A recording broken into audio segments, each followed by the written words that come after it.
Good morning વિદ્યાર્થી મિત્રો, આજે આપણે જૈવિક અણુનો 8મો લેક્ચર જોવા જઈ રહ્યા છીએ. બાળકો, લાસ્ટ લેક્ચરમાં આપણે પ્રોટીન પૂરું કરેલું, બરાબર છે? ત્યાંથી હવે ચેપ્ટર આગળ લઈ જઈએ તો ત્યારબાદનો ટોપિક આવે છે તે છે ઉત્સેચકો. એકદમ સિમ્પલ છે ઉત્સેચકો, બરાબર છે? ફટાફટ જોઈ લઈએ શું કહેવા માંગે છે તે. શરીરમાં અમુક પ્રક્રિયાઓ જે ઉદ્દીપકની મદદથી થાય છે જેને ઉત્સેચકો કહે છે. બાળકો, શરીર જે છે એની અંદર આપણી અમુક પ્રક્રિયાઓ છે ને તે જે ઉદ્દીપક દ્વારા, મતલબ અમુક પ્રકારના સજીવો દ્વારા થતી હોય છે તેને શું કહેવામાં આવે છે? જે ઉદ્દીપક, એટલે કે તેનું નામ છે ઉત્સેચકો કહેવામાં આવે છે. ઉદ્દીપક અને ઉત્સેચકમાં આટલો જ ફરક છે. ઉદ્દીપક છે તે રાસાયણિક પ્રક્રિયા માટે વપરાય છે, જ્યારે ઉત્સેચક છે તે જૈવ રાસાયણિક પ્રક્રિયા માટે વપરાય છે. ઓકે, આગળ તેનું સામાન્ય નામકરણ તે જેની પર કાર્ય કરતા હોય છે તેને આધારે રાખવામાં આવે છે. જેમ કે માલ્ટોઝ નું જળ વિભાજન માલ્ટેઝ કરે છે, એટલે કે માલ્ટોઝ ઉપર જે ઉત્સેચક કાર્ય કરતો હશે તેને માલ્ટોઝ ના આધારે તેનું નામ શું પડી ગયું છે? માલ્ટેઝ પડી ગયું છે. ઉદાહરણ અહીં આપેલું છે C12H22O11, તો માલ્ટેઝ થઈ ગયું, બરાબર છે? આ માલ્ટોઝ છે, સોરી શું છે? આ માલ્ટોઝ છે. એક મિનિટ, આ શું છે? માલ્ટોઝ છે, બરાબર. તેની પર કોણ કામ કરે છે? માલ્ટેઝ. તેનું જળ વિભાજન થાય તો શું મળે છે આપણને? ગ્લુકોઝ. આ પ્રક્રિયા આપણે ઓલરેડી ડાયસેક્રાઇડમાં ભણી ગયા છીએ, તે અહીંયા ફરીથી એક વખત રિપીટ આપેલી છે. ઓકે, અમુકવાર તે જે પ્રક્રિયામાં વપરાતા હોય તેના પરથી નક્કી કરવામાં આવે છે. અમુક વખત શું કીધું છે કે ભાઈ આ પ્રક્રિયા છે, દાખલા તરીકે માલ્ટોઝ ઉપર જે ઉત્સેચક કાર્ય કરે તેનું નામ પડી દીધું માલ્ટેઝ. અમુક વખત એવી થાય કે જે રાસાયણિક પ્રક્રિયા સાથે સંકળાયેલા હોય છે તેના નામ પરથી તેના નામ આપવામાં આવે છે. ઉદાહરણ તરીકે જો જે ઉત્સેચક ઓક્સિડેશન અને રિડક્શન એમ બંને પ્રક્રિયા માટે વપરાય તો તેમને ઓક્સિડો રિડક્ટેઝ કહે છે. તેમાં ઓક્સિડેશન પણ છે અને રિડક્શન નો પણ સમાવેશ થયેલો છે. ખબર પડી ગઈ? એટલે જે પ્રક્રિયા માટે વપરાય છે, ઓક્સિડેશન માટે પણ વપરાય છે, રિડક્શન એમ બંને માટે વપરાય. એટલે કે એક પ્રક્રિયાર્થી માટે ઓક્સિડેશન માટે તો બીજા કોઈ પ્રક્રિયાર્થી માટે રિડક્શન માટે વપરાતો હોય તો તેનું ઉદ્દીપકનું નામ, સોરી ઉત્સેચકનું નામ કશું પાડી દીધું છે? ઓક્સિડો રિડક્ટેઝ કહેવામાં આવે છે. ઉત્સેચકના નામને અંતે કયો પ્રત્યય લાગે છે બાળકો? એઝ લાગે છે. કયો લાગે છે? એઝ. જો માલ્ટેઝ, સુક્રેઝ, યુરેનેઝ, બરાબર છે? આ બધાની પાછળ એઝ પ્રત્યય લાગે છે. ઓકે, અહીંયા પણ જો તો રિડક્ટેઝ, ઓકે, એવો શબ્દ છે. આ ઉત્સેચકોની સામાન્ય માહિતી હતી. ત્યારબાદ બાળકો ઉત્સેચકોની ક્રિયાવિધિ. ઉત્સેચકો બધાની બાળકો ક્રિયાવિધિ કેવી હોય છે? ક્રિયાવિધિનું મુખ્ય કામ, ઉત્સેચકોનું કામ શું છે? સક્રિયકરણ ઉર્જા કેવી લાવી? નીચે લાવી. જેમ ઉદ્દીપકનું કામ હતું તેમ કામ કોનું છે? ઉત્સેચકનું છે. જેમ કે ઉદાહરણ તરીકે અહીં લખેલું છે, ઉત્સેચકો પ્રક્રિયાની સક્રિયકરણ ઉર્જાને નીચે લાવે છે. જેમ કે સુક્રોઝના જળ વિભાજન માટે બાળકો સક્રિયકરણ ઉર્જા કેટલી જોઈએ? 6.22 કિલોજૂલ પ્રતિ મોલ જરૂરી છે. પરંતુ જો સુક્રેઝ નામના ઉત્સેચકની હાજરીમાં માત્ર કેટલી જોઈએ છે? 2.15 કિલોજૂલ પ્રતિ મોલ જેટલી જરૂરી બને છે. બસ આ એક સેન્ટેન્સ છે. બાકી બાળકો એની ક્રિયાવિધિ કેવી છે આપણે ઓલરેડી ભણી ગયા છે. પૃષ્ઠ રસાયણ વિજ્ઞાન જે ચેપ્ટર છે તેમાં તમે તાળુ અને કુંચી નામનો નમૂનો ભણી ગયા છો, તેમાં તમે આ જોયેલું પણ છે. ઓકે, તો હવે એની ક્રિયાવિધિની ચર્ચા હાલ પૂરતી આપણે કરવાની નથી. બસ આટલું ખાલી યાદ રાખવાનું છે કે ઉત્સેચકો છે તે સક્રિયકરણ ઉર્જા કેવી લાવે છે? નીચે લાવે છે. ક્લિયર? ચાલો, તો ઉત્સેચકો કેવું થઈ ગયું? પૂરું થઈ ગયું. શોર્ટ હતું, નાનું હતું એકદમ. ત્યારબાદ બાળકો આવે છે બીજો ટોપિક છે. એ ટોપિકનું નામ છે વિટામિન. વિટામિન શું છે? તો બાળકો જો લખેલું છે, કેટલાક કાર્બનિક સંયોજનોનો થોડોક જથ્થો આપણા આહારમાં જરૂરી છે, પરંતુ તેમની ઉણપના કારણે શું થાય છે? વિશિષ્ટ રોગ થાય છે. આ સંયોજનોને વિટામિન કહે છે. બાળકો, અમુક આપણે ખોરાકમાં જે છે ખોરાક છે તેની અંદર અમુક કાર્બનિક પદાર્થો આવવા જોઈએ, બરાબર? જો તે કાર્બનિક પદાર્થ આહારમાં લેવામાં ન આવે, ખોરાકમાં લેવામાં ન આવે તો અમુક પ્રકારના રોગ થતા હોય છે. અને તે રોગને તે જે સંયોજનો છે, બરાબર, કે જેને કારણે રોગ થયો છે, જે સંયોજનોની ઉણપને કારણે રોગ થયો છે તો શું કહેવામાં આવે છે? વિટામિન કહેવામાં આવે છે. માનવ શરીર વિટામિનનું સંશ્લેષણ કરી શકતો નથી. મોટા ભાગનું નથી કરી શકતું. 1-2 વિટામિન છે તે કરી શકે છે. દાખલા તરીકે વિટામિન ડી નું સંશ્લેષણ કરી શકે છે સૂર્યપ્રકાશની હાજરીમાં, બરાબર છે? પરંતુ વનસ્પતિઓ એ વિટામિનનું શું કરી શકે છે? સંશ્લેષણ કરી શકે છે. તેથી તેમને આવશ્યક ખાદ્ય ઘટકો તરીકે ગણવામાં આવે છે. આવશ્યક એટલે શું બાળકો? યાદ કરો, આવશ્યક પ્રોટીન કોને, આવશ્યક એમિનો એસિડ કોને કહેવાતા હતા? જે બહારથી લેવા પડે. તો વિટામિન પણ આપણે બહારથી લેવામાં આવે છે, માટેને શું કહી દીધું છે? આવશ્યક ખાદ્ય ઘટકો ગણવામાં આવ્યા છે. ક્લિયર આટલું? ઓકે, વિટામિનને સામાન્ય રીતે બાળકો આ રીતે વિચારવામાં આવે છે કે આ વિશિષ્ટ જૈવિક કાર્યોને થવા માટે આહારમાં આવશ્યક એવા કાર્બનિક પદાર્થો છે જેનાથી સજીવોની અનુકૂળતમ વૃદ્ધિ અને સ્વાસ્થ્યનો સામાન્ય નિભાવ થાય છે. બરાબર, ઉપર જે વ્યાખ્યા કીધી છે એ જ વ્યાખ્યા છે, પણ થોડીક એને ટ્વિસ્ટેડ બનાવી છે. શું કીધું છે કે આ વિશિષ્ટ જૈવિક કાર્યોને થવા માટે આહારમાં આવશ્યક એવા કાર્બનિક પદાર્થો છે જેનાથી સજીવોની શું થાય, વૃદ્ધિ થાય અને સ્વાસ્થ્યનો સામાન્ય નિભાવ થાય છે. ત્યારબાદ વિટામિનને A, B, C, D, E અને K જેવા અંગ્રેજી મૂળાક્ષરો દર્શાવવામાં આવે છે. આ ઉપરાંત બાળકો જો તેના પણ ઉપ વિટામિન હોય, દાખલા તરીકે B છે એની અંદર પણ બીજા ભાગ પડે છે, vitamin B1, B2, B6, B12 આ અલગ અલગ રીતે હોય છે. બરાબર, તે પણ રીતે દર્શાવવામાં આવતા હોય છે. મતલબમાં ઉપ વિટામિન હોય તેના જેવા જ એના જ વ્યુત્પન્ન હોય તો તેને રીતે દર્શાવવામાં આવે છે.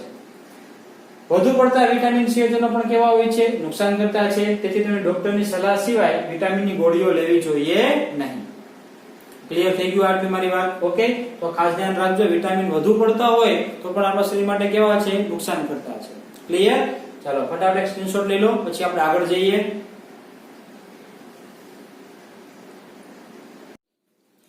ચાલો મિત્રો, આગળનો ટોપિક જોઈએ આપણે બધા. શું કીધું છે, વિટામિનનું વર્ગીકરણ. વિટામિન વિશે થોડી ઘણી માહિતી આપણે મેળવી ગયા, થોડુંક વર્ગીકરણ પણ કરી લઈએ. જો દ્રાવ્યતાના આધારે તેમને બે વર્ગોમાં વહેંચવામાં આવે છે. બાળકો, દ્રાવ્યતા, બરાબર છે, વિટામિન જેમાં દ્રાવ્ય હોય તેના આધારે તેના બે વર્ગો પડે છે. એટલે સૌથી પહેલું છે તે છે ચરબીમાં દ્રાવ્ય. હવે નામ પરથી તમે જાણી શકો છો, બરાબર, કે આ કેવા પ્રકારના વિટામિન હશે. ચરબીમાં કેવા હોય, દ્રાવ્ય હોય. જો આ લખેલું છે, ચરબી અથવા તેલી પદાર્થોમાં દ્રાવ્ય હોય તેવા વિટામિનને આ વર્ગોમાં મૂકવામાં આવે છે. ઓકે, ઉદાહરણ તરીકે જો આપેલા છે A, D, E અને K, આ બધા વિટામિનો શેમાં છે બાળકો, ચરબી અને તેલી પદાર્થોમાં કેવા છે, દ્રાવ્ય છે. ઓકે, આગળ જુઓ, યકૃત અને મેદસ્વી પેશીઓમાં. હવે બાળકો, મેદસ્વી પેશી કોને કહેવાય, તો જ્યાં ચરબીનો સંગ્રહ થાય. બરાબર, શું થાય, ચરબીનો સંગ્રહ થાય ત્યાં આ વિટામિન સંગ્રહ પામે છે. એટલે બે જગ્યાએ સંગ્રહ પામે છે. કઈ કઈ જગ્યાએ, યકૃત અને મેદસ્વી પેશીઓમાં સંગ્રહ પામે છે. ઓકે, ચલો નંબર 2, પાણીમાં દ્રાવ્ય વિટામિન સંયોજનો કેવા હોય છે, તો બાળકો જો એ પણ જોઈ શકીએ આપણે કે જે વિટામિન પાણીમાં દ્રાવ્ય હોય તેમને આ વર્ગમાં મૂકવામાં આવે છે. ચરબીમાં દ્રાવ્ય હોય તેને ઉપરના વર્ગમાં, પાણીમાં દ્રાવ્ય હોય તેને આ વર્ગમાં મૂકવામાં આવે છે. ઉદાહરણ તરીકે B અને C, બરાબર છે. તો આ બે વિટામિન એવા છે કે જે કેવા હોય છે બાળકો, પાણીમાં દ્રાવ્ય હોય છે. IMP-MCQ છે, ધ્યાન રાખજો, પાણીમાં દ્રાવ્ય અને ચરબીમાં દ્રાવ્ય. ઓકે, ચાલો, આ વિટામિનને આહારમાં નિયમિત રીતે લેવા જોઈએ. બાળકો ખાસ ધ્યાન રાખજો, આ વિટામિનને શું કરવા જોઈએ, ખાસ લેવા જોઈએ આહારમાં. કારણ કે તેઓ સરળતાથી મૂત્રમાં ઉત્સર્જિત થાય છે. બાળકો, આપણું શરીર જે છે તે મૂત્રનું વિસર્જન કરે તો એક પાણી છે, તો તેની અંદર વિટામિન B અને C એ પણ કેવા થઈ જાય છે, બહાર નીકળી જાય છે, ઓગળી જાય છે, દ્રાવ્ય થઈ જાય છે. તેથી તેનો આહારમાં લેવા પડે વારંવાર. તેથી તેઓને સંગ્રહી શકાતા નથી. બરાબર છે, પરંતુ બાળકો એમાંથી એક બાદ થાય છે, વિટામિન B12. ઓકે, કયું છે, વિટામિન B12.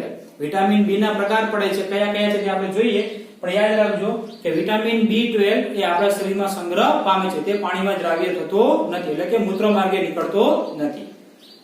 બાળકો, એક NCERT માં તમને કોષ્ટક આપેલું છે આના પછી, બરાબર છે.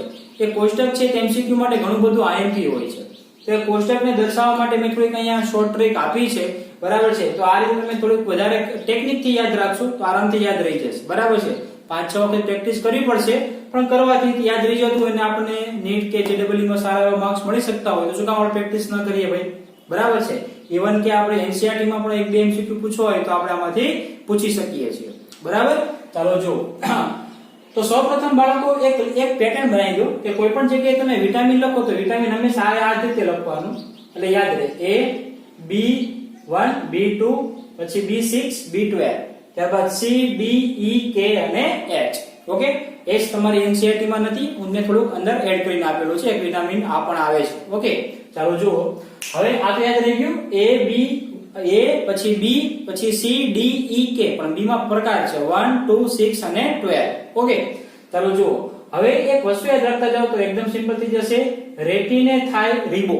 શું થાય? રેટિને થાય રીબો. તો જો મેં એ કોની નીચે લખેલો છે બાળકો, એ લખેલો છે મેં રેટિની નીચે. બરાબર, તો એનો મતલબ એવો કે વિટામિન એ નું નામ છે તે રેટી ઉપરથી આવતું છે તો તેને શું કહેવામાં આવે છે? રેટિનોલ. જ્યાં લખેલું છે રેટિનોલ.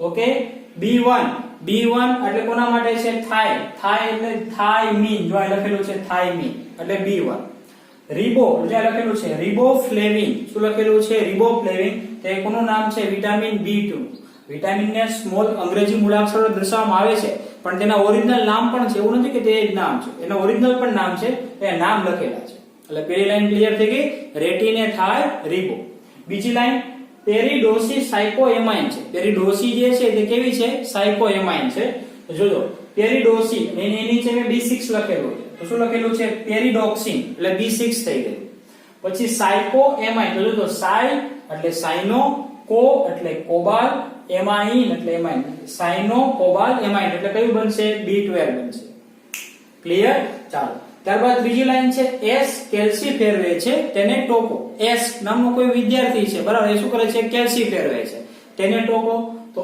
S એટલે જો સાંભળજો C તો C નું નામ શું છે એસ્કોર્બિક એસિડ જે અમે લખેલું છે એસ્કોર્બિક એસિડ ક્લિયર ચાલો ત્યારબાદ કેલ્સી તો સાંભળજો કેલ્સી ની નીચે મેં D લખેલું છે ફેરવે છે જો આખું લખેલું કેલ્સી ફેરવે છે ત્યાં લખેલું છે કેલ્સી ફેરોલ એને શું કહેવાય છે વિટામિન D કહેવામાં આવે ટોકો તો બાળકો ટોકો ઉપરથી આવે છે E જો નીચે લખેલું છે અહીંયા પણ લખેલું છે E એટલે આલ્ફા ટોકોફેરોલ આમાં પણ ફેરોલ છે આમાં પણ ફેરોલ છે ફેરોલ છે ક્લિયર ટોકોફેરોલ ત્યારબાદ ચોથી લાઈન છે ફિલોરાણી એટલે કેમ બિલ્લોરાણી ગીત છે તેના પરથી ફિલોરાણી શું છે બાયોટીન છે એટલે સમજો ફિલોરાણી ફિલો એટલે ફિલો રાણીનો ઇંગ્લિશમાં કહેવાય ક્વીન તો ક્વીનોન બરાબર છે ફિલોક્વિનોન ઓકે તેનું નામ શું છે કે એટલે કે કેનું નામ છે ફિલોક્વિનોન અને બાયોટીન તો બાયોટીન જ છે એટલે કે H વિટામિન H નું નામ છે બાયોટીન ક્લિયર એટલે આ વસ્તુ યાદ રાખવાથી તમને તેના નામ યાદ રહેશે વિટામિનોના જે ઓરિજિનલ નામ છે તે પરંતુ બાળકો હવે આ 1 થી 10 વાક્યો જે મેં લખેલા છે 1 2 3 4 5 6 7 8 9 10 આ 10 વાક્યો યાદ રાખવાથી એની ઉણપથી કયા રોગ થાય છે તે મહત્વના છે NCERT માં આપણને પેલા સ્ત્રોત પણ આપેલા છે કે કઈ જગ્યાએથી મળે છે પણ તે આપના કામના નથી આપણે ખાલી રોગ યાદ રાખવાના છે ઓકે ચાલો ફટાફટ જોઈએ રેટિના ઝેરથી રાતે ન દેખાય રેટિના ઝેરથી રાતે ન દેખાય અહીંયા નામ મૂકી દેજો એક વખત રેટિનાના ઝેરથી રાતે ન દેખાય તો સમજો રેટી એટલે રેટિનોલ આપણને ખબર છે ઝેર એટલે ઝેરોપ્થેલ્મિયા શું નામ છે ઝેરોપ્થેલ્મિયા ઓકે એ શું છે તેના કારણે બાળકો કોરની આંખની જે કીકી હોય તે કેવી જાય સખત થઈ જાય છે તે જાડી કે પતલી થઈ શકતી નથી બરાબર અને રાત્રે ન દેખાય એટલે રતાંધળાપણું એટલે એની ઉણપથી બે રોગ થાય છે ઝેરોપ્થેલ્મિયા અને રતાંધળાપણું ઓકે પછી બી તો બી ફોર બેરી એમ જ રાખવાનું બી ફોર બેરી આ તમે નાના ધોરણમાં ભણીને પણ આવેલા છો બરાબર છે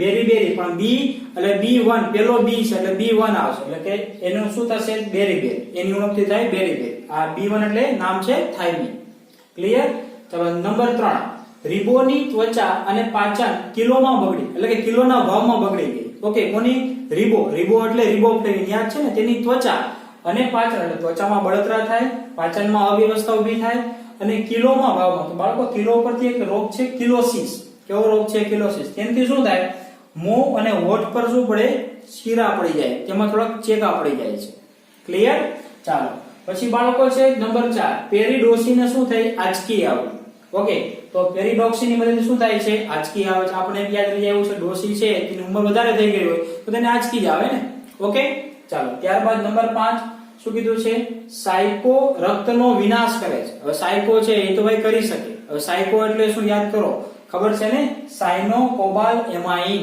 એ શું કરે છે રક્તનો વિનાશ કરે એટલે કે સાંભળજો રક્ત એટલે કે વિનાશી રક્ત અલ્પતા એટલે કે વધારે પડતું શરીરમાંથી લોહી વહી જાય એટલે શું થાય હિમોગ્લોબિનમાં RBCS સાંભળજો RBCS R એટલે રેડ B એટલે બ્લડ અને સેલ એટલે સેલ પછી S છે તે બહુવચન માટે છે એટલે રક્ત કણો ગુજરાતી થાય રક્ત કણોની શું આવી જાય છે ઉણપ આવી જાય છે એને કહેવાય વિનાશી રક્ત અલ્પતા ટૂંકમાં શરીરમાં રુધિરનું પ્રમાણ ઘટી જવું ક્લિયર આગળ પછી શું કીધું છે નંબર 6 S ના દાંત ખરાબ છે ઓકે તો S એટલે એસ્કોર્બિક એસિડ એના દાંત ખરાબ છે એટલે સ્કર્વી તો સ્કર્વી રોગ ક્યાં થાય બાળકો પેઢું હોય ને પેઢું તે પેઢાની અંદર શું નીકળે લોહી નીકળે એટલે કે પેઢું નબળું પડે એ સ્કર્વીનો રોગ છે બરાબર દાંતની અંદર પેઢું આવે પેઢામાં દાંત હોય તે પેઢા નબળા પડે છે અને તેમાંથી રક્ત નીકળતું હોય છે ચાલો પછી છે 7મું તો શું કીધું સાંભળો 7મું ઇન્ટરેસ્ટિંગ છે ઓસ્ટ્રિયા અને મલેશિયામાં રિકેટ્સના કેલ્સી મળે છે. ફરી એકવાર, ઓસ્ટ્રિયા અને મલેશિયામાં રિકેટ્સના કેલ્સી મળે છે. હવે સાંભળો, ઓસ્ટ્રિયા, તો ઓસ્ટ્રિયો અને મલેશિયા બેને ભેગું કરો તો બનશે ઓસ્ટિયો મલેશિયા. ફરી એકવાર, ઓસ્ટ્રિયા અને મલેશિયાને ભેગું કરો તો બને છે ઓસ્ટિયો મલેશિયા. એ શું છે? તે પુખ્ત લોકોમાં હાડકા પોચા અને સાંધાના શું થાય? દુખાવા થાય. આ રોગનું નામ છે, પણ લક્ષણો કેવા છે? જે પુખ્ત વયના, એટલે કે જે નાની ઉંમરથી મોટી ઉંમરના હોય તેના જે સાંધા અને હાડકા કેવા બને છે? પોચા બને. સાંધાનો દુખાવો થાય અમુક ઉંમર પછી. આપણને ખ્યાલ પણ હશે, તમારા ઘરમાં પણ આવા પેશન્ટ તમે જોયા પણ હશે. ઓકે, ચાલો ત્યારબાદ શું કીધું છે? રિકેટ્સ. બરાબર છે. તો બાળકો રિકેટ્સ છે એ ક્યાંથી મળે છે?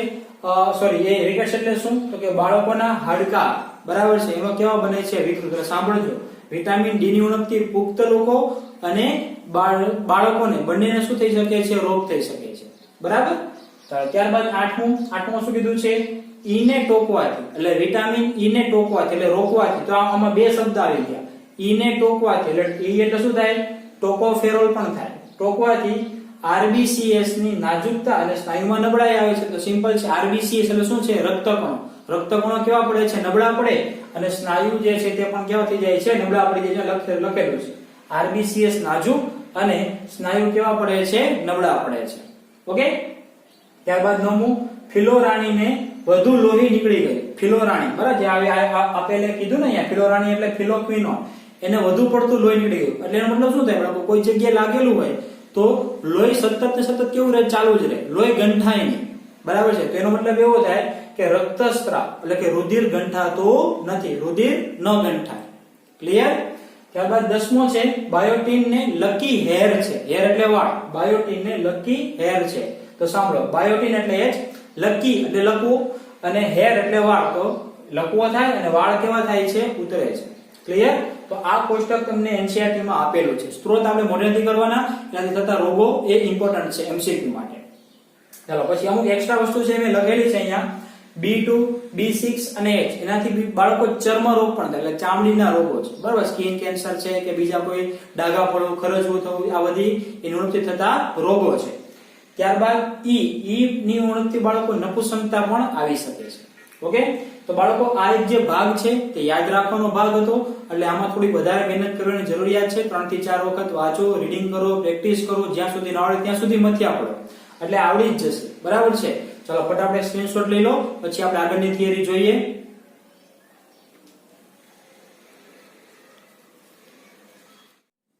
ચાલો મિત્રો આગળનો ટોપિક જોઈએ.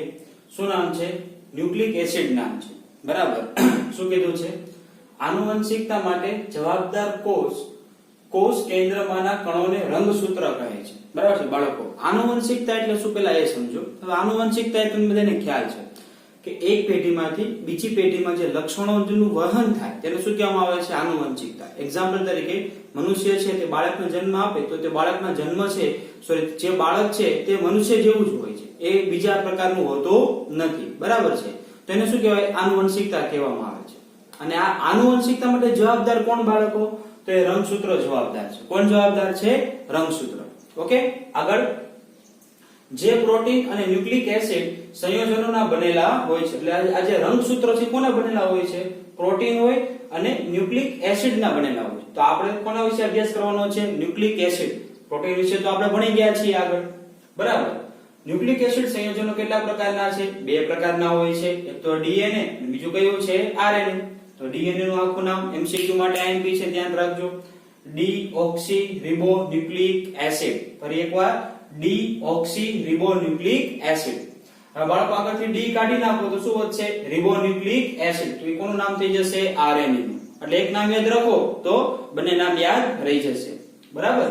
ચાલો ત્યારબાદ આગળ જોઈએ કે ન્યુક્લિક એસિડ એ શું છે? તો જો લખેલું છે, ન્યુક્લિક એસિડ ન્યુક્લિયોટાઇડ સંયોજનોની લાંબી શૃંખલાવાળા પોલિમર પદાર્થો છે, તેથી તેમને પોલીન્યુક્લિયોટાઇડ સંયોજનો પણ કહે છે. બાળકો, એક તમારી પાસે ન્યુક્લિયોટાઇડ નો અણુ હોય, પછી બીજો, પછી ત્રીજો, પછી ચોથો, એમ બધાને જોડો લાઈનમાં, તો બાળકો આખો જે એ પોલિમર પદાર્થ બને છે તેને શું કહેવામાં આવે છે? ન્યુક્લિક એસિડ કહેવામાં આવે છે. પણ ન્યુક્લિક એસિડ સમજવા માટે પહેલા તમારે કોની જરૂરિયાત પડશે? પોલીન્યુક્લિયોટાઇડ સંયોજનોની જરૂરિયાત પડશે. તો ન્યુક્લિયોટાઇડ સંયોજન કોને કહેવાશે એ બાળકો એ આજના લેક્ચરમાં નહીં પરંતુ આપણે આવતીકાલના લેક્ચરમાં આપણે જોઈશું એટલે તમને પૂરેપૂરી માહિતી મળી જશે કે ન્યુક્લિયોટાઇડ શું છે તે બરાબર છે ચાલો જો પછી પોલીન્યુક્લિયોટાઇડ સંયોજનો કહેવામાં આવે છે બરાબર એટલે આ ખબર પડી ગઈ બધાને ચાલો હવે બાળકો બીજું છે ન્યુક્લિક એસિડ સંયોજનોનું રાસાયણિક સંઘટન એટલે તમને ખબર તો પડી ગઈ છે કે હવે ન્યુક્લિક એસિડ શેના બનેલા હોય છે ન્યુક્લિયોટાઇડના બનેલા હોય છે પણ હવે એમાં રાસાયણિક સંઘટન કઈ રીતે કયા કયા પદાર્થો અંદર જોડાયેલા છે તે સમજવાનું છે તો એ આપણા માટે સવાલ બની જશે તો શું કીધું છે કે ડીએનએ અથવા આરએનએ નું સંપૂર્ણ જળ વિભાજન કરતા એક પેન્ટોઝ શર્કરા અને ફોસ્ફરિક એસિડ અને નાઇટ્રોજન ધરાવતા વિષમ ચક્રીય સંયોજનો બને છે ફરી એકવાર તમે ડીએનએ અથવા આરએનએ શું કરો છો જળ વિભાજન કરો છો તો તમને ત્રણ વસ્તુ મળે છે કઈ કઈ વસ્તુ સૌથી પહેલી મળે છે તે છે પેન્ટોઝ શર્કરા ત્યારબાદ બીજી જે મળે છે તે છે ફોસ્ફરિક એસિડ અને નાઇટ્રોજન ધરાવતા વિષમ ચક્રીય સંયોજનો બને છે બાળકો આપણે જીઓસી માં ભણી ગયા હતા બરાબર છે બેન્ઝીન સાથે નાઇટ્રોજન ગ્રુપ જોડાયેલું હોય એ ચક્રીય સંયોજન હોય બિન ચક્રીય કે બિન ચક્રીય સંયોજન હોય તો તેને શું કહેવામાં આવે છે બેઝ કહેવામાં આવે છે શું કહેવામાં આવે છે બેઝ અને આપણે ખબર છે કે નાઇટ્રોજન છે તે લોન પેર શું કરવાનું ડોનેટ કરવાનો ગુણધર્મ ધરાવે છે તેથી તે કેવું સંયોજન છે બેઝ સંયોજન કહેવાય ખબર પડી ગઈ તો ન્યુક્લિક એસિડ કેટલા ઘટકોના બનેલા હશે કારણ કે એનું જળ વિભાજન કરીએ તો ત્રણ ઘટકો મળે છે તે કેટલા ઘટકોના બનેલા હોય ત્રણ ઘટકોના બનેલા હશે બરાબર તો આ ત્રણેય ઘટકોનું બંધારણ પહેલા આપણે જાણવું જરૂરી બને તો આપણને ખબર પડે કે ન્યુક્લિયોટાઇડ શું છે તે ખબર પડી ગઈ આટલી ઓકે ચાલો આગળ જો એમાં પહેલું છે તે છે બાળકો પેન્ટોઝ શર્કરા શું છે પેન્ટોઝ શર્કરા તો બાળકો આરએનએ અને ડીએનએ માં બે અલગ અલગ તમને શર્કરા જોવા મળે છે પેન્ટોઝ એટલે તમને ખબર પડી ગઈ હશે 5 કાર્બન ધરાવતી શર્કરા પેન્ટોઝ બરાબર છે 5 કાર્બન ધરાવતી શર્કરા જો શું કીધું છે આરએનએ માં બીટા ડી રિબોઝ હોય છે જ્યારે ડીએનએ માં બીટા ડી2 ડીઓક્સી રિબોઝ હોય છે ફરી એકવાર આરએનએ માં બીટા ડી રિબોઝ હોય છે જ્યારે ડીએનએ માં બીટા ડી2 ડીઓક્સી રિબોઝ શર્કરા જોવા મળે છે ઓકે આ બાળકો બંને સ્ટ્રક્ચર યાદ પણ રાખવાના છે બરાબર તો જો બીટા ડી રિબોઝ અને બીટા ડી2 ઓક્સ બરાબર બીટા ડી2 ડીઓક્સી રિબોઝ કઈ રીતે બને તે પણ આપણે સાથે સાથે જોઈ લઈએ જો ધ્યાનથી સમજો કઈ રીતે બનાવું છું તે બાળકો પેન્ટોઝ શર્કરા છે એટલે નંબર આપી દો આ કોર્નર ઉપર કાર્બન 1 બરાબર છે આ બી આ કોર્નર ઉપર કાર્બન નંબર 2 આ કોર્નર ઉપર 3 આ કોર્નર ઉપર 4 તો પાંચમો કાર્બન ક્યાં છે પાંચમો કાર્બન ઉપરની બાજુ બરાબર આપણે તમને ખબર છે આપણે દોરેલું ફ્રુક્ટોઝ ટાઈપનું સ્ટ્રક્ચર છે એવું કારણ કે એમાં પણ 5 કાર્બન વાળી રિંગ હતી આમાં 5 કાર્બન વાળી રિંગ હતી પણ એમાં 5 કાર્બન વાળી ring plus 1 carbon total 6 carbon હતા જ્યારે આમાં કુલ કેટલા છે 5 જ છે અને છઠ્ઠા કાર્બન ને આપણે ક્યાં લખતા હંમેશા ઉપર જ લખતા નહીં આપણે છઠ્ઠા કાર્બન હંમેશા ક્યાં લખતા ઉપર લખતા તો અહીંયા પાંચમો હંમેશા ઉપર પણ છઠ્ઠા કાર્બન પર શું લખતા યાદ કરો ફ્રુક્ટોઝ માં યાદ હશે તમને બધાને યસ શું લખતા આપણે CH2H લખતા ને તો અહીંયા પણ એ જ આવશે બાળકો 5 નંબરના કાર્બન ઉપર શું આવશે CH2OH બરાબર 5 નંબરના કાર્બન ઉપર આ વસ્તુ આવી ગઈ ઓકે એકદમ સિમ્પલ છે અઘરું નથી સાથે સાથે કરતા જજો એટલે તમને પ્રેક્ટિસ પણ થઈ જશે ઓકે ચાલો જો હવે શું કરવાનું બાળકો તો ચાર જગ્યાએ આ બધા બંધ છે એટલે તમે સમજો હું આ રીતે યાદ રાખું છું યાદ રાખો સરળ પડી જશે જો કઈ રીતે બાળકો આ સ્ટ્રક્ચર છે એમાં આપણે વચ્ચેથી એક આમ લાઈન દોરીએ આમ તો આ લાઈન કેટલી જગ્યાએ ટચ થાય જો 4 નંબરના કાર્બનનો નીચેનો ભાગ ટચ થશે 3 નંબરના કાર્બનનો ઉપરનો ભાગ ટચ થશે 2 નંબરના કાર્બનનો ઉપરનો ભાગ થશે અને 1 નંબરના કાર્બનનો નીચેનો ભાગ ટચ થશે તો આ લાઈન જે જગ્યાએ ટચ થાય ને બધી જગ્યાએ શું આવશે હાઇડ્રોજન જો યાદ રાખવાની ટેકનિક છે અહીંયા બરાબર ઓકે ચાલો અહીંયા શું મૂકી દો આપણે હાઇડ્રોજન અહીંયા પણ શું મૂકી દઈશ હાઇડ્રોજન અહીંયા પણ શું આવશે હાઇડ્રોજન અને અહીંયા પણ શું આવશે હાઇડ્રોજન ખબર પડી ગઈ હાઇડ્રોજન કેટલી જગ્યાએ આવે છે 4 જગ્યાએ ક્લિયર હવે જે બાળકો જે જગ્યાએ બાકી સંયોજકતા છે તો બધી જગ્યાએ OH મૂકી દો 1 નંબર ઉપર OH ઉપર આવશે બરાબર અહીંયા OH આવશે 2 નંબર ઉપર અહીંયા OH આવશે 3 નંબર ઉપર અહીંયા OH આવશે 4 નંબર ઉપર તો બધું ફિક્સ જ છે ખબર પડી ગઈ તો આ રીતે શું દોરી શકાય છે બીટા ડી રિબોઝ ઓકે એક બે વાર વિડિયો રિવાઇઝ કરો એટલે આ કઈ રીતે દોરવું તે તમને આવડી જશે એકદમ સિમ્પલ છે અઘરું નથી રેડી ચાલો હવે બીટા ડી રિબોઝ ઉપરથી બીટા ડી2 ડીઓક્સી રિબોઝ પર જવું તો શું કરવું પડે બાળકો એકદમ સિમ્પલ છે નામમાં છે બીટા ડી2 તો 2 એટલે 2 નંબર પર ફેરફાર કરો એ આપણને સૂચવે છે કે 2 નંબર પર શું કરો ફેરફાર કરો કયો ફેરફાર સાંભળો, ઉપર H નીચે હોય છે તો કે નહીં, અહીંયા બંને જગ્યા HH, બસ બાકી બેક ટુ સ્ટ્રક્ચર એનું એ જ છે. ખબર પડી ગઈ? ખાલી બે નંબર પર ફેરફાર કરવાનો છે. H અને OH છે, અહીંયા માત્ર H અને શું આવે છે? HH આવે છે. ક્લિયર? તો પેન્ટોસ શર્કરા કુલ કેટલા પ્રકારની છે? 5 પ્રકારની પેન્ટોસ શર્કરા થઈ. સોરી, 2 પ્રકારની પેન્ટોસ શર્કરા થઈ. કઈ કઈ? બીટા ડી રિબોઝ અને beta D two deoxy ribose. Clear આટલું? ઓકે, ચાલો. એટલે આ શર્કરા હોઈ શકે. ત્યારબાદ જે બીજું હતું તે ફોસ્ફરિક એસિડ છે, પણ મેં વિષમ ચક્રીય બેઝ લખેલા. શું લખેલું છે? વિષમ ચક્રીય બેઝ. તો બાળકો, વિષમ ચક્રીય બેઝ કુલ કેટલા પ્રકારના છે? 5 પ્રકારના છે. કેટલા પ્રકારના? 5. જો લખેલું છે મેં. કઈ કઈ રીતે? તો ડીએનએ માં 4 અને આરએનએ માં પણ કેટલા હોય છે? 4 હોય છે. ડીએનએ માં કયા કયા હોય છે? જો લખેલું છે AGCT, લખાય છે અહીંયા AGCT દેખાય છે. અને આરએનએ માં જો કયું હોય છે? AGC. બંનેમાં 3 કોમન છે, પણ ચોથું ડીએનએ માં T હોય તો આરએનએ માં કયું થઈ જાય છે? U થઈ જાય છે. MCQ માટે યાદ રાખજો, ખૂબ જ અગત્યનો સવાલ છે કે ડીએનએ માં કુલ કેટલા પ્રકારના વિષમ ચક્રીય બેઝ હોય? તો 4 પ્રકારના જ હોય. કેટલા પ્રકારના હોય? 4. કયા કયા? AGCT. બરાબર. ઓલામાં કેટલા છે? AGC તો કોમન જ છે બંનેમાં, પણ ચોથું એમાં જે આમાં T છે તો પેલામાં કયું આવશે? U આવશે. બધાના પૂરા નામ પણ જુઓ. આનું પૂરું નામ છે adenine, G for guanine, C for cytosine, T for thymine. બરાબર. એડેનિન, ગ્વાનિન, સાયટોસિન અને થાઇમિન. પેલામાં કોમન જ એડેનિન, ગ્વાનિન, સાયટોસિન એટલા કોમન, પણ હવે U for શું આવી જશે? યુરેસિલ આવી જશે. શું આવી જશે? યુરેસિલ. સમજાઈ ગયું આટલી મારી વાત? ઓકે. હવે બાળકો, જો આપણે ગુજરાત બોર્ડની દ્રષ્ટિએ જોવા જઈએ તો આપણે અહીંયા સુધી પૂછી શકાય. પણ આ જે સ્ટ્રક્ચર છે, જો અહીંયા એડેનિન, ગ્વાનિન, સાયટોસિન, યુરેસિલ અને થાઇમિન, એ કોમ્પિટિટિવ એક્ઝામ માટે યાદ રાખવા જરૂરી છે. ઓકે, એકદમ સિમ્પલ પણ છે, પણ તો જો ગુજરાત બોર્ડનો મુદ્દો નથી, એ લગભગ રેર કેસમાં હશે. પણ આમાં તમારે બાળકો કોમ્પિટિટિવ એક્ઝામ માટે પ્રિપેરેશન કરતા હોય તો આ વસ્તુ યાદ રાખવી જરૂરી બને છે. જો હું શીખવાડું છું એકદમ સિમ્પલ છે, બરાબર. મારી સાથે સાથે દોરતા જજો તો એકદમ સિમ્પલ રીતે તમને બધાને આવડી જશે. ક્લિયર? ચાલો જો, સૌપ્રથમ દ્વિબંધની મૂકવાની શરૂઆત કરો. ટેકનિક થી યાદ રાખો, ગોખો નહીં વસ્તુને, બરાબર છે. સૌપ્રથમ દ્વિબંધ મૂકવાની શરૂઆત કરો તો બાળકો જો અહીંયાથી દ્વિબંધ આવશે. એક દ્વિબંધ અહીંયા, પછી એકાંતરે દ્વિબંધ મૂકો. આ દ્વિબંધ આવી ગયો, પછી ક્લોકવાઇઝ ચાલો તો શું આવશે? એક દ્વિબંધ અહીંયા આવશે, અહીંયા નહીં આવે, અહીંયા તો આવશે. પછી અહીંયા નહીં આવે, અહીંયા પાછો આવશે દ્વિબંધ. ખબર પડી ગઈ? એટલે આ સ્ટ્રક્ચરમાં ક્લોકવાઇઝ ચાલો, આ સ્ટ્રક્ચરમાં એન્ટી ક્લોકવાઇઝ ચાલો. તો અહીંયા છે તો અહીંયા નહીં આવે, અહીંયા તો આવશે. ખબર પડી? ચાલો પછી હવે અહીંયા નહીં આવે, અહીંયા આવશે, પણ આ બાજુમાં તો આવી ગયો છે એટલે ત્યાં આવશે નહીં. ક્લિયર? ચાલો હવે મૂકો. નાઇટ્રોજન મૂકવાની શરૂઆત કરો. નાઇટ્રોજન પણ એકાંતરે મૂકવાનું છે. જો કઈ રીતે? એક નાઇટ્રોજન છે તો અહીંયા આવે છે, અહીંથી શરૂઆત કરવાની ક્લોકવાઇઝ પ્રમાણે, બરાબર. એક નાઇટ્રોજન અહીંયા, પછી અહીંયા નહીં આવે, પાછું એક નાઇટ્રોજન અહીંયા આવશે, બરાબર. અહીંયા મૂકી દો નાઇટ્રોજન. પછી અહીંયા આવી ગયો તો અહીંયા નહીં આવે, પણ અહીંયા પાછો આવશે નાઇટ્રોજન આ કોર્નર ઉપર. પછી અહીંયા આવી ગયો તો અહીંયા નહીં આવે, પાછો આ કોર્નર ઉપર આવશે. એમ ખબર પડે છે? હવે અહીંયા નહીં આવે પણ અહીંયા આવશે, પણ અહીંયા ક્યાં આવશે? ઉપરની બાજુ, કારણ કે અહીંયા તો આપણે એક ઓલરેડી લખી દીધો છે NH2. ક્લિયર? આટલું સમજાય છે મારી વાત? બાળકો, જે જગ્યાએ સંયોજકતા પૂરી થઈ ગઈ હોય, કાર્બનની પૂરી થઈ ગઈ છે, પરંતુ નાઇટ્રોજનની બાકી હશે, તો જે જગ્યાએ બાકી હોય તે જગ્યાએ શું મૂકી દો? H. નાઇટ્રોજન 3 બંધ બનાવે તો આ નાઇટ્રોજન માત્ર 2 જ બંધ બનાવે છે, એટલા માટે મારે અહીંયા શું મૂકવું પડશે? હાઇડ્રોજન મૂકવો પડશે. સમજાઈ ગયું આટલું? વાત ફરી ક્લિયર થઈ ગઈ બધાને? ઓકે, ચાલો. હવે બાળકો ધ્યાનથી જોજો શું કરવાનું છે તે. આ સ્ટ્રક્ચર છે ને તે મેં એકદમ ઈઝી રીતે તમને શીખવાડેલું છે.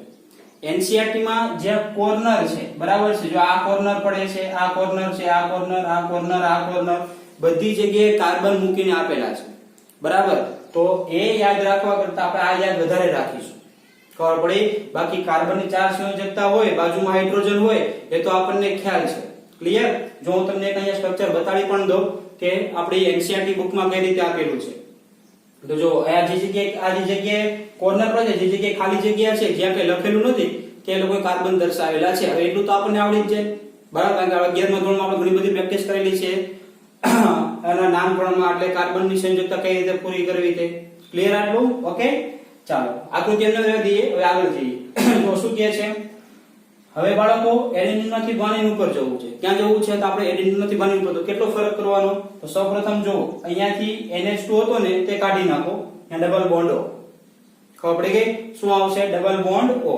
અને આ NH2 છે બાળકો તે અહીંયા શિફ્ટ કરાવી દો. અહીંયા ખબર પડે છે? ક્યાં શિફ્ટ કરાવી દો? અહીંયા શિફ્ટ કરાવી દો. એટલે આમાં કન્ટિન્યુઅસ 3 જગ્યા પર હાઇડ્રોજન આવશે, બાકી આ સ્ટ્રક્ચરમાં કોઈ ફેરફાર નથી. ખબર પડી ગઈ? ફરી એકવાર ડબલ બોન્ડ તોડી નાખો, NH2 ની જગ્યાએ C ડબલ બોન્ડ O મૂકી દો અને આ જે NH2 છે તેને અહીંયા નીચેની સાઈડ લઈ દો એટલે શું બની જશે? તેમાં ગ્વાનીન બની જશે. એટલે જો એડેનિન યાદ રાખશો તો ગ્વાનીન તો એકદમ કેવું છે? સરળ જ છે. સમજાઈ ગયું આટલી મારી વાત? ઓકે, ચાલો હવે બાળકો જે નેક્સ્ટ છે તે શું આવે છે? નેક્સ્ટ છે તે સાઇટોસિન છે. શું છે? સાઇટોસિન. તો સાઇટોસિન માં કેવી રીતે કરવાનું તે આપણે જોઈએ. તો જો એકદમ સિમ્પલ છે. સાઇટોસિન માં એક જ બેન્ઝીન વાળું સ્ટ્રક્ચર છે, જ્યારે આમાં બે સાયક્લિક કમ્પાઉન્ડ હતા. કેટલા સાયક્લિક કમ્પાઉન્ડ હતા? બે સાયક્લિક કમ્પાઉન્ડ હતા. બે સાયક્લિક કમ્પાઉન્ડ એટલે બાળકો બે સાયક્લિક કમ્પાઉન્ડ એટલે બે ચક્ર હતા. જ્યારે સાઇટોસિન, યુરેસિલ અને થાઇમિન આ ત્રણ એવા છે કે જેમાં એક જ સાયકલ આવે છે. બરાબર? તો જો સાઇટોસિન કઈ રીતે બનાવવાનું તે સેમ પેટર્ન બાળકો અહીંયાથી બનાવી તે જ રીતે. એટલે જો એની પેટર્ન કઈ રીતે છે તે ચલો પેલો દ્વિબંધ અહીંયા મૂકી દો. બરાબર છે? જો હું અહીંયા દ્વિબંધ મૂકી દઉં છું, એક દ્વિબંધ અહીંયા. બરાબર? એકાંતરે દ્વિબંધ વાળો કોન્સેપ્ટ હતો તે આપણે મૂકી દઈએ છીએ. બરાબર? તો એક દ્વિબંધ અહીંયા. હવે અહીંયા નહીં આવે, અહીંયા આવશે. બરાબર? અહીંયા મેં મૂકી દીધો દ્વિબંધ. હવે આ દ્વિબંધ પાછો અહીંયા નહીં આવે, અહીંયા આવશે. પણ બાળકો હવે અહીંયા નહીં આવે. કેમ? કારણ કે અહીંયાથી ડબલ બોન્ડ O નીકળે છે. શું નીકળે છે? Double bond O. ખબર પડી ગઈ આટલી? ઓકે, ચલો પછી આપણે જે કોન્સેપ્ટ હતો તે એકાંતરે નાઇટ્રોજન વાળો. તો જો એક અહીંયા. બરાબર? પછી હવે અહીંયા નહીં આવે, અહીંયાથી આવશે ક્લોકવાઇઝ ચાલીએ તો અહીંયા આવશે. પછી અહીંયા નહીં આવે, પાછો અહીંયા આવશે, પણ ત્યાં નહીં મૂકવાનો. બરાબર છે? અહીંયા લાગી જાય છે ઉપર NH2. આ રીતે થઈ જાય છે. બરાબર? તો આ જે સ્ટ્રક્ચર તમારી સામે તૈયાર થયું એ સ્ટ્રક્ચર કયું છે? સાઇટોસિન નું સ્ટ્રક્ચર છે. કયું છે? સાઇટોસિન. ઓકે, એકદમ સિમ્પલ છે. બરાબર ને? યાદ રાખવાનું મેં પોઝિશન કહી દીધી. તો બાળકો આ નાઇટ્રોજન પાસે બેઝ બંધ છે તો હાઇડ્રોજન મૂકવો પડશે કે નહીં મૂકવો પડે? ક્લિયર આટલું? ઓકે, હવે આ સ્ટ્રક્ચર જો ઉપરની આકૃતિ જોવો તો તમને ખ્યાલ પડી જશે. શું ખ્યાલ પડી જશે? કે આની વચ્ચે કાર્બન જે છે તે અહીંયા કાર્બન છે. બરાબર? અહીંયા પણ કાર્બન, અહીંયા કાર્બન, CH લખેલો હશે. બરાબર? અહીંયા પણ કાર્બન હશે. તો એ તો આપણને ખ્યાલ પડી જાય કે કઈ રીતે તેનું સંયોજકતા પૂરી કરવી. જે જગ્યાએ કઈ ન હોય તે જગ્યાએ કાર્બન જ લખીએ છીએ. આ થઈ ગયું સાઇટોસિન. હવે બાળકો સાઇટોસિન માંથી જો તમારે યુરેસિલ ઉપર જવું છે, કોની પર જવું છે? યુરેસિલ ઉપર. તો શું કરવું પડે? યુરેસિલ ઉપર જવું હોય તો બાળકો કઈ નથી કરવાનું. જો અહીંયા NH2 હતું, સેમ કોન્સેપ્ટ. અહીંયા ડબલ બોન્ડ O મૂકી દીધો તો કે નહીં? તો સેમ અહીંયા ડબલ બોન્ડ O મૂકી દો. ક્લિયર આટલું? ઓકે, ચાલો પછી અહીંયા NH અને ડબલ બોન્ડ O અહીંયા શું લાગી જશે? NH. રેડી? એટલે અહીંયાથી આ ડબલ બોન્ડ O મૂકો તો આ દ્વિબંધ કાઢવો પડે ને તમારે. બરાબર છે? દ્વિબંધ કાઢો તો અહીંયા શું લાગશે? નાઇટ્રોજનની સંયોજકતા ઘટશે એટલે ત્યાં H મૂકી દો. બાકી જેમ છે તેમનું તેમ જ રાખો. ક્લિયર? એટલે એ સ્ટ્રક્ચર કોનું થઈ ગયું? યુરેસિલ નું થઈ ગયું. હવે બાળકો યુરેસિલ માંથી તમારે થાઇમિન ઉપર જવું છે. ક્યાં જવું છે? યુરેસિલ માંથી તમારે થાઇમિન ઉપર જવું છે. બરાબર? તો શું કરવાનું છે બાળકો? અહીંયા CH3 જોજો. અહીંયા સ્ટ્રક્ચરમાં થોડી ભૂલ છે, હું સુધારી નાખું છું. જોજો અહીંયા છે ને બાળકો, અહીંયા આવશે NH આવશે. શું આવશે? NH. NH તો ત્યાં છે, ખાલી કેટલો ડિફરન્સ છે કે ભાઈ આ જે સ્થાન છે ત્યાં માત્ર શું લાગી જાય છે? CH3 લાગી જાય છે. T એટલે થાઇમિન. એટલે ત્યાં શું લાગી જશે? CH3 ગ્રુપ લાગી જશે. બાકી બેઠું સ્ટ્રક્ચર છે. એટલે એડેનિન યાદ રાખો તો ગ્વાનિન બને, સાઇટોસિન યાદ રાખો તો યુરેસિલ અને થાઇમિન. આ બંને સ્ટ્રક્ચર તમને બની જશે. તો પડી ગઈ આટલી? ઓકે, હવે બાળકો જો નીચે લખેલું છે પ્યુરિન અને પિરિમિડિન, એ શું છે? તો બાળકો આ બંને સ્ટ્રક્ચર છે ને પ્યુરિન બેઝ જેવા છે. કોના જેવા છે? પ્યુરિન બેઝ જેવા. જ્યારે આ સ્ટ્રક્ચર છે તે કોના જેવા છે? પિરિમિડિન જેવા છે. ઓકે, તો જો ઉપરની આ આકૃતિ છે તેમાં જો મેં તમને બતાવેલું પણ છે કે પ્યુરિન અને પિરિમિડિન કેવા હોય છે તે તમને દેખાતા છે. દેખાય? પ્યુરિનમાં એક આ 6 રિંગ વાળો સભ્ય અને 5 વાળો બંને કનેક્ટેડ હોય છે. જ્યારે અહીંયા કેવું છે બાળકો? માત્ર ને માત્ર જો પિરિમિડિનમાં જો તો માત્ર એક જ સ્ટ્રક્ચર છે સાયકલ વાળો. ક્લિયર? ચલો એટલે આ ક્લિયર થઈ ગયું બધાને? ઓકે, ચાલો બાળકો જોઈએ આગળ નંબર 3 શું કહે છે? આ હતા વિષમ ચક્રીય બેઝ. હવે નંબર 3 ઉપર જઈએ આપણે ફોસ્ફરિક એસિડ. ફોસ્ફરિક એસિડ એટલે શું? તો ધ્યાનથી સમજો બાળકો. ફોસ્ફરિક એસિડ એટલે થાય H3PO4. શું થશે? H3PO4. આ બધાને આપણને ખબર છે. તો આમાં કયો આયન જોવા મળશે તમને? PO4 -3 આયન પણ તમને જોવા મળશે. ફોસ્ફેટ આયન જોવા મળશે. ઓકે, જો આ લખેલું છે કે ન્યુક્લિક એસિડમાં ફોસ્ફરિક એસિડમાંના ફોસ્ફેટ આયન એટલે કે PO4 -3 દ્વારા શર્કરાનું જોડાણ થાય છે. એટલે બાળકો આ શર્કરા એ બીજી કોઈ શર્કરા સાથે જોડાય તો વચ્ચે કયો બંધ, વચ્ચે કયો આયન હશે? તો બાળકો વચ્ચે હશે PO4 -3 આયન હશે. કયો હશે? PO4 -3 આયન હશે. ખબર પડી ગઈ આટલી? ઓકે, ચાલો તો જો એમાં કયું લખેલું છે કે PO4 -3. તો જો આની પર -4, આની પર -4, આની પર પણ -4. એક ઓક્સિજન ડબલ બોન્ડ થી જોડાયેલો હોય છે. ઓકે, હવે જો અહીં લખેલું છે કે એક શર્કરાના C3 સાથે જોડાશે અને બીજી શર્કરાના C5 સાથે જોડાશે. ખબર પડી ગઈ? એક શર્કરાના ગુણ સાથે C3 સાથે, એક શર્કરાના ગુણ સાથે જોડાય છે, C5 સાથે જોડાય છે. બરાબર, અહીંયા એવું લખેલું હતું કે ફોસ્ફરિક એસિડ અને નાઇટ્રોજન ફોસ્ફરિક એસિડ બને છે. તો અહીંયા તો ફોસ્ફેટ આયન જ આવ્યો, પણ બાળકો જળ વિભાજન થાય એટલે ફોસ્ફેટ આયન એ ફોસ્ફરિક એસિડમાં રૂપાંતરણ પામે છે. ખબર પડી ગઈ? ફોસ્ફરિક એસિડ કઈ રીતે આવશે? ફોસ્ફેટ આયનનું જળ વિભાજન થાય તો શું મળશે આપણને? ફોસ્ફરિક એસિડ મળશે. કારણ કે આપણે આરએનએ અને ડીએનએ નું જળ વિભાજન કરાવવું છે, તો આ સ્ટ્રક્ચરમાં આ બે શર્કરાઓ જોડાયેલી હશે, ફોસ્ફેટ થી જોડાયેલી હશે. હવે જો તમે બે શર્કરાનું જળ વિભાજન કરશો તો તમને નિપજ તરીકે, બાય પ્રોડક્ટ તરીકે શું મળશે? ફોસ્ફરિક એસિડ મળશે. ખબર પડી ગઈ? ઓકે, તો આ શું હતું? ન્યુક્લિક એસિડ નું પ્રાથમિક માહિતી હતી. ક્લિયર? ચલો ફટાફટ એક સ્ક્રીનશોટ લઈ લો, પછી આપણે આગળ જઈએ. બાળકો, એક અગત્યની સૂચના ધ્યાનથી સાંભળજો. મિત્રો, આજે આપણે લેક્ચર જે સ્ટાર્ટ કર્યો તો ઉત્સેચકોથી. ત્યારબાદ જોઈ ગયા આપણે વિટામિન. તો બાળકો, ઉત્સેચક અને વિટામિન છે તે આપણા સિલેબસમાંથી કટ ઓફ થઈ ગયા છે, મતલબમાં રિડ્યુસ થઈ ગયા છે. બરાબર, તો આપણે તેને એનસીઈઆરટી ની દ્રષ્ટિએ મોઢે રાખવાના નથી. મેં તમને ચલાવ્યા છે તો એટલા માટે જ ચલાવ્યા છે કે નીટ અને જેડબલ એટલે કે કોમ્પિટિટિવ એક્ઝામ માટે તમને યાદ રહે કઈ રીતે કરવાનું છે તે. ઓકે, તો એ સવાલ એનસીઈઆરટી લેવલે કોઈ જગ્યાએ એક્ઝામમાં પૂછાશે નહીં, એટલે એને મોઢે કરવાના નથી. પણ હા, જો કોમ્પિટિટિવ એક્ઝામ માટે તમે પ્રિપેરેશન કરતા હો તો તેને તમારે થોડું ફોકસ કરવું પડે એવું છે. ઓકે, તો મિત્રો, આજનો લેક્ચર આપણે અહીંયા જ રાખીએ છીએ. Good bye and bye bye. ફરી પાછા આપણે આવતીકાલે મળીશું. Bye bye.